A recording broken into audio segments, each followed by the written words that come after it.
नमस्कार, मैं हूं आचार्य धनंजय। आप देख रहे हैं डेली लाइन का विशेष ज्योतिषी कार्यक्रम एस्ट्रो चक्र।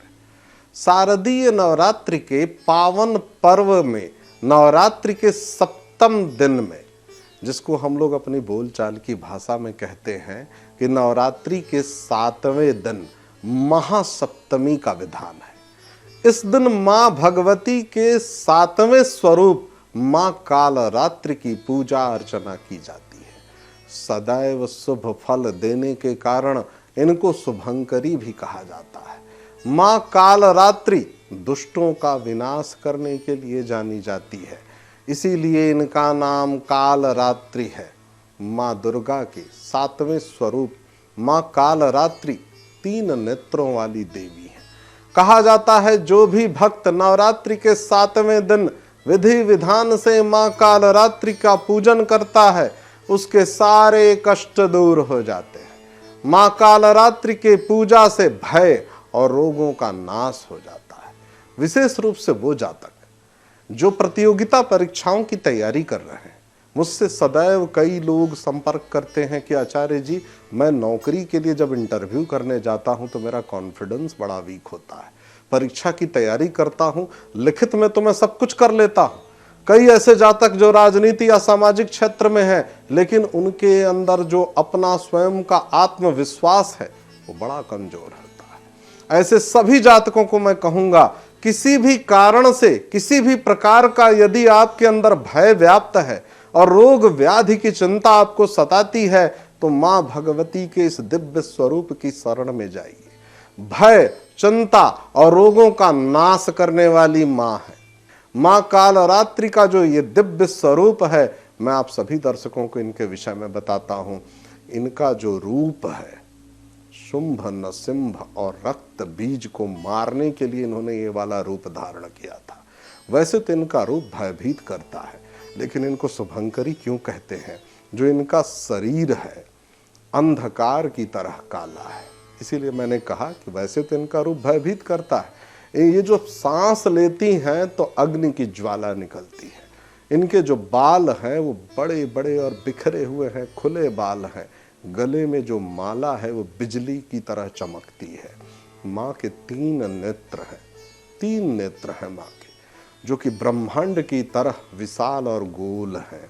माँ के 4 हाथ हैं, एक हाथ में खड्ग तलवार, दूसरे में लोहे का अस्त्र, तीसरे में अभय मुद्रा और चौथा हाथ इनका वर मुद्रा में है। और इनका जो पूजन का विधान है, सप्तमी तिथि के दिन ब्रह्म मुहूर्त में सुबह सुबह सूर्योदय के पहले आपको स्नान करने के बाद इनकी पूजा आरंभ करनी चाहिए। स्नान के बाद मां के समक्ष घी का दीपक जलाइए, लाल रंग का पुष्प इनको अर्पित करिए। मां कालरात्रि की पूजन में मिष्ठान, पंचमेवा, 5 प्रकार के फल, अक्षत, धूप, गंध, पुष्प और गुड़ नैवेद्य को अर्पित कीजिए। आवाहन करिए, पूजन करिए। आपको भोग लगाना है, आरती करना है, तत्पश्चात विसर्जन अंतिम में जो पंचोपचार षोडशोपचार पूजन की विधि है। इस दिन गुण का भोग लगाने का विशेष महत्व बताया जाता है। मां कालरात्रि को गुण या फिर उससे संबंधित बना हुआ पकवान, जैसे कि पुआ है, इस प्रकार के पकवान का भोग लगाइए। पूजन की समाप्ति के बाद मां के मंत्रों का जप करके ही आरती करिए। कई जातक मुझसे पूछते हैं कि आचार्य जी, किस प्रकार के मंत्रों का जप करना चाहिए? मैं सदैव बारंबार जो कहता हूं, फिर वही बात मैं आपसे दोहराऊंगा।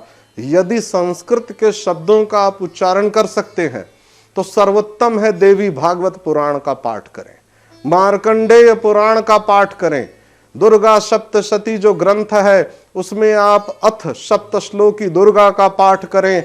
कवच, अर्गला, कीलक या अध्याय के अनुसार संपूर्ण पाठ करें, विधि विधान से करें। यदि आपको लगता है कि आचार्य जी, मेरी जीवन शैली थोड़ी सी कठिन है कि इस प्रकार की प्रक्रिया में मैं कर पाऊँ, थोड़ा संक्षिप्त बता दीजिए, तो सबसे सरल है दुर्गा चालीसा का पाठ करिए।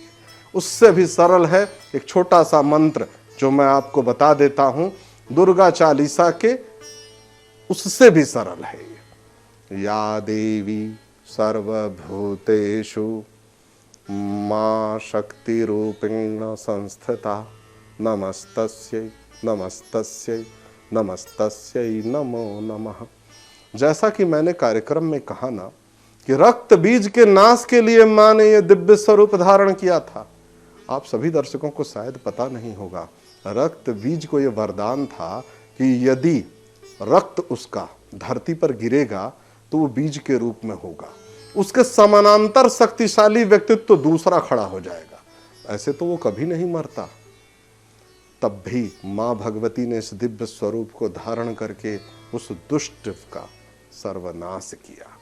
ऐसे ऐसे दुष्टों से मां ने हमें छुटकारा दिलाया है।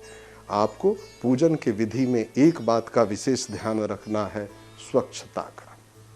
कई जातक जो फलाहार करते हैं, कई जातक जो व्रत के कठोर नियमों का पालन करते हैं, आपसे मैं एक ही बात बारंबार करूंगा और एक ही बात मैं करने के लिए सदैव कहूंगा कि अपने चित्त की वृत्ति का विशेष ध्यान रखिए। उग्र नहीं होना है, सरलता पूर्वक धर्म का पालन करिए। कई जातकों के विषय में मैंने देखा है कि पूजा पाठ बहुत करते हैं लेकिन क्रोधित हो जाते हैं, कुपित हो जाते हैं। मां भगवती की उपासना में बहुत ही धैर्य का पालन करना है, बड़े ही शांति से ध्यान पूर्वक नियमों का पालन करिए। आज के कार्यक्रम में इतना ही। आप सभी दर्शकों का बहुत बहुत धन्यवाद। नमस्कार।